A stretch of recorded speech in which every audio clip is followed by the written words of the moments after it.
नमस्कार, ESPN 9 news में आपका स्वागत है। मैं हूं आपके साथ दिनेश कुमार। लोकसभा चुनाव से पहले पिछले दिनों जिस तरीके से सुप्रीम कोर्ट ने इलेक्टोरल बॉन्ड मामले में मोदी सरकार को जो फटकार लगाई, उसके बाद लगातार सरकार पर सवाल खड़े हो रहे हैं कि आखिरकार 2017 में लाई गई इलेक्टोरल बॉन्ड स्कीम के जरिए चुनावी चंदे का इस्तेमाल किस आधार पर किया गया। और इस पूरे मामले को कोर्ट ने अपनी जांच के दौरान पाया कि गैर संवैधानिक तरीका है, आरटीआई अधिनियम के बाहर है, जाहिर तौर पर, क्योंकि किसी भी नागरिक को इसकी सूचना लेने का अधिकार नहीं था कि किस पार्टी को कितने वक्त में और कितना चुनावी चंदा मिला है। इस मामले में आपको बता दें कि भारतीय जनता पार्टी को पिछले 6 सालों में छप्पर पहाड़ चंदा मिला।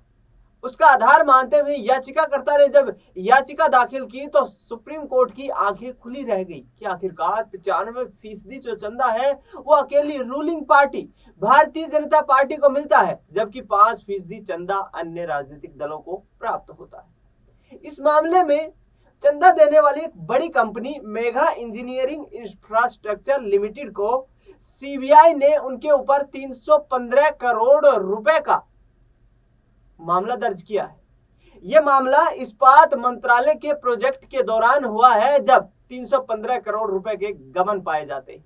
और ऐसे में अब मोदी सरकार की कार्यशैली को लेकर सवाल खड़े हो रहे हैं कि आखिरकार क्या सरकार अंधी होकर के और जो कंपनियां पार्टियों को चंदा दे रहे हैं उनको प्रोजेक्ट दिए जा रहे हैं। इस पूरे घटनाक्रम पर चर्चा करेंगे। मेरे वरिष्ठ सहयोगी अमन जी मेरे साथ हैं। अमन जी, आपका स्वागत है।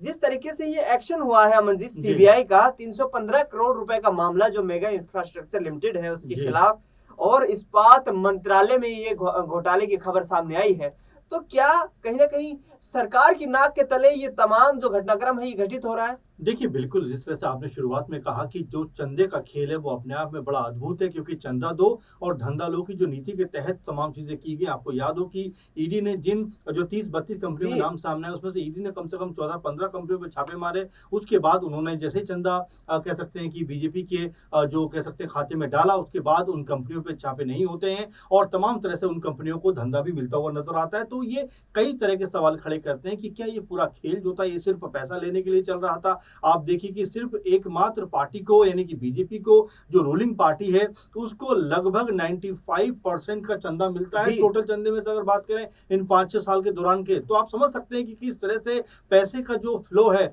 वो बीजेपी को मिलता हुआ यहाँ पे नजर आ रहा था। आप देखिए कि लगभग 8 से 10 हजार करोड़ रुपए, छोटी मोटी रकम नहीं है, ये बड़ा ह्यूज अमाउंट है एक पॉलिटिकल पार्टी के लिए। और देखिए, जब पैसा आता है तो आप कहीं ना कहीं निरंकुश बन जाते हो दिनेश, और यही कुछ देखने को मिला कि बीजेपी ने जिस तरह से बनी बनाई सरकारों को तोड़फोड़ की। आप देखिए महाराष्ट्र में देखिए, कर्नाटक में आप देखिए, आप गोवा में देखिए, बिहार में आप देखिए, तमाम जगह पे आप देखते हुए नजर आएंगे कि वहां पर सरकारों को तोड़-फोड़ करके अपनी सरकार वहां पर बना ली जाती है। तो ये जो विपक्षी दल कहते हैं कि भाई ये सारे का सारा पैसे का खेल है, पैसे से सब कुछ मैनेज किया जा रहा है। और सबसे बड़ी बात कि जो मंच से पीएम मोदी या बीजेपी के बड़े लीडर्स जिन नेताओं के बारे में कहते हैं कि ये नेता जो है जेल के अंदर चक्की पीसेंगे और पीसेंगे, कुछ ही दिनों के बाद वही नेता बीजेपी में नजर आता है। तो कई तरह के सवाल उठते हुए नजर आते हैं। जो इलेक्टोरल बॉन्ड का पूरा मामला था, इसको लेकर भी सवाल उठे। सुप्रीम कोर्ट ने लगातार इसके ऊपर जो कह सकते हैं शिकंजा कसा और कहा कि भाई आप देश की जनता से जो कह सकते हैं पब्लिक डोमेन में जो चीज होनी चाहिए उसे छुपा कैसे सकते हो। और जब स्टेट बैंक से पूछा गया, स्टेट बैंक कहता है कि 30 जून तक हम इसके ऊपर डाटा दे पाएंगे। वहीं कोर्ट ने कहा कि अगर हमने बोला है कि अभी 2 से 3 दिन के अंदर डाटा दीजिए, और देखिए तुरंत वो डाटा अवेलेबल हो जाता है। तो कहने का मतलब ये है कि क्या पूरे का पूरा सिस्टम कहीं ना कहीं हाईजैक होकर चलता हुआ नजर आता है। क्या जो सत्ताधारी पार्टी है, क्या वो ईडी, सीबीआई और तमाम जो एजेंसियां हैं उनके ऊपर अपना शिकंजा कस के बैठी है। देखिए, आज नहीं तो कल तो सत्ता आपको जाना पड़ेगा, लेकिन कम से कम इस तरह की चीजें आप करिए जो कहीं ना कहीं देश को बेहतर दिशा में लेकर आगे जाए। ऐसे में ये नजर ना आए कि सिर्फ आप जो विरोधी खेमे या जो विपक्षी नेता है उनके ऊपर सारा का सारा कह सकते हैं कि कार्रवाई करते हुए आप नजर आ जाए। और ऐसे में जिस तरह से आप कह रहे हैं कि मेगा जो कंपनी है, जिस तरह से 300 कुछ करोड़ रुपए घोटाले की बात सामने आ रही है, तो ऐसे जो लगभग 30-32 25 बड़ी कंपनियां हैं, तो क्या क्या और निकलकर सामने आएगा, ये अभी देखने वाली बात है। क्योंकि दिनेश जी आप देखें कि लगभग 95% जो पैसा है वो सिर्फ और सिर्फ बीजेपी को गया है। बिल्कुल, यहाँ पर भारतीय जनता पार्टी की यहाँ पर कार्यशैली को लेकर लगातार सवाल खड़े हो रहे हैं, क्योंकि प्रधानमंत्री लगातार जिस तरीके से विपक्षी नेताओं पर भ्रष्टाचार के आरोप लगाते नजर आ रहे हैं, उसी आधार पर अब विपक्षी दल यहाँ पर मोदी सरकार को कटघरे में खड़ा कर रहे हैं। अमन जी, पिछले दिनों से हम कुछ देख रहे हैं कि जिस तरीके से दिल्ली सरकार का मामला जहां तक है, तमाम आम आदमी पार्टी के दिग्गज नेता और यहाँ तक कि सिटिंग जो मुख्यमंत्री हैं वो जेल की सलाखों के पीछे हैं। बीजेपी जिस तरीके से भ्रष्टाचार के मुद्दे को लेकर एक जो है नैरेटिव सेट कर रही है देश में, और चुनाव से पहले कहीं ना कहीं फायदा उठाने की कोशिश भी की जा रही है, तो क्या अब लोकसभा चुनाव में ये जो जिस तरीके की सीबीआई की कार्यवाही रही है कंपनी के खिलाफ, क्या बीजेपी यहाँ पर टारगेट के निशाने पर रहेगी? देखिए जाहिर बात है, और ये कहीं ना कहीं मुद्दे तो विपक्ष को बहुत मिल रहा है। आप देखिए कि जिस तरह से घोषणा पत्र बीजेपी ने आज जारी किया है, तमाम सारी चीजें ऐसी इसके ऊपर लगातार बात हो सकती है। साथ में जो आप कह रहे हैं कि जिससे सीबीआई ने पूरे का पूरा शिकंजा कसा है मेगा कंपनी के ऊपर, ये बताता है अपने आप में कि क्या कोई बहुत बड़ा झोल है जो चलता हुआ नजर आता है। अरविंद केजरीवाल को आप उठाकर जेल के अंदर बंद कर देते हो, लेकिन अभी तक सबूतों के नाम पर कुछ निकल कर सामने नहीं आता। सिर्फ इक्का दुक्का नाम ऐसे जो खुद संदेह के घेरे में है, जिन्होंने खुद जो है कह सकते हैं कि बीजेपी को पैसा दिया हुआ है इलेक्टोरल बॉन्ड के जरिए, वो गवाह बन जाते हैं। उनकी बिना पर आप जो है चुने हुए मुख्यमंत्री को जेल के अंदर बंद कर देते हैं। तमाम सारे सवाल उठते हुए दिखाई पड़ते हैं। क्या कानून से भी खिलवाड़ होता हुआ दिखाई पड़ता है? क्योंकि देखिए चुनावों का वक्त है, ऐसे में अगर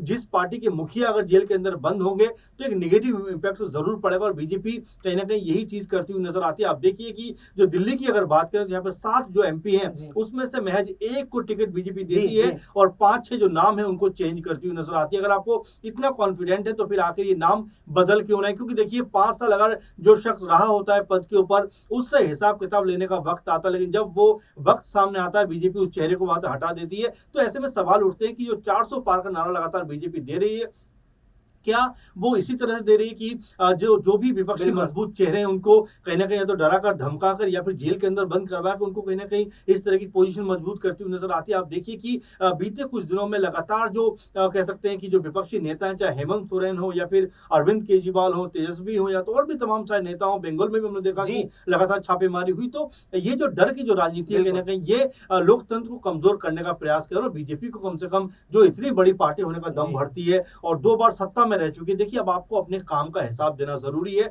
कब तक आप जो है नेहरू जी, कांग्रेस और तमाम सारे नेताओं के ऊपर आरोप लगाकर अपनी राजनीति को आगे बढ़ाते हुए नजर आएंगे? जिस तरह से आपने कहा है कि सीबीआई ने जिस तरह का ये रुख दिखाया है, तो ऐसे में क्या अब जो एजेंसियां हैं क्या वो भी अब बीजेपी के खिलाफ खुलकर मोर्चा खोलती हुई नजर आती है? क्योंकि जिस तरह से 300 कुछ करोड़ का घोटाले की बात सामने आ रही है, इसमें अगर वाकई में चीजें हो पाती हैं तो ये बीजेपी को भी एक करारा झटके के तौर पर देखा जा सकता है। बिल्कुल, कहीं ना कहीं बीजेपी को झटका लगता हुआ नजर आ सकता है, क्योंकि तमाम विपक्षी दल इस मुद्दे को मुखरता से उठा रहे हैं।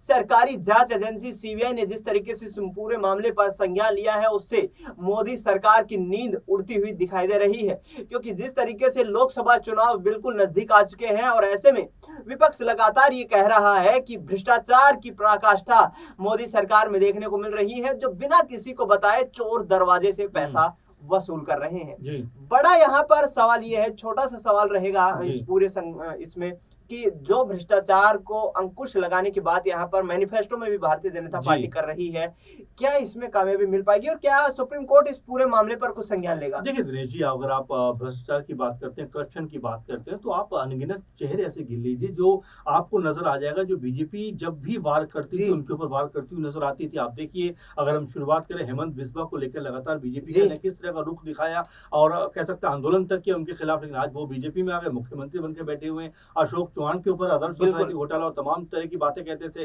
वो आज बीजेपी से कह सकते हैं जुड़कर राज्यसभा पहुंच जाते हैं। इसके अलावा आप देखें कि नवीन जिंदल के ऊपर कोयला घोटाले का मामला था। तो ऐसे कितने अनगिनत नाम हैं जो निकलकर सामने आते हैं और जो बताता है कि क्या वाकई में बीजेपी की जो रणनीति है वो भ्रष्टाचार को खत्म करने की है, या फिर जितने भी ऐसे आरोप लगे जिनके ऊपर उनको अपनी पार्टी में लेने की। क्योंकि अगर बीजेपी इतनी साफ और स्वच्छ छवि की रही होती तो इन जैसे चेहरों के ऊपर, जो दागी कहे जा सकते हैं, जिनके ऊपर दाग लगा हुआ कि भाई आपने करप्शन किया, आपने तमाम तरह का गबन घोटाला किया, उनको तो कम से कम अपने पाले में नहीं बुलाते। और ऐसे में अगर आप देखें, जो अजीत पवार हैं, जिनको लेकर क्या कुछ नहीं कहा गया, कितना बड़ा भ्रष्टाचार का आरोप उनके ऊपर लगा, लेकिन आज जब वो बीजेपी में आ जाते हैं तो सारा कुछ मामला शांत हो जाता है। बिल्कुल। तो सिर्फ लिख देने से काफी नहीं होगा कि मैनिफेस्टो में लिख दिया कि भाई हम करप्शन के खिलाफ एक बड़ी लड़ाई लड़ते हुए नजर आएंगे, तो आखिर वो कौन सी लड़ाई है? क्योंकि जिनके खिलाफ आप बात बोलते हो, कल अगर वो बीजेपी में शामिल हो जाते जी। हैं तो वो सब साफ हो जाता है। ऐसी वॉशिंग मशीन हो गई बीजेपी कि सारे जो है दाग वो धो देती है। तो अपने आप में ये जो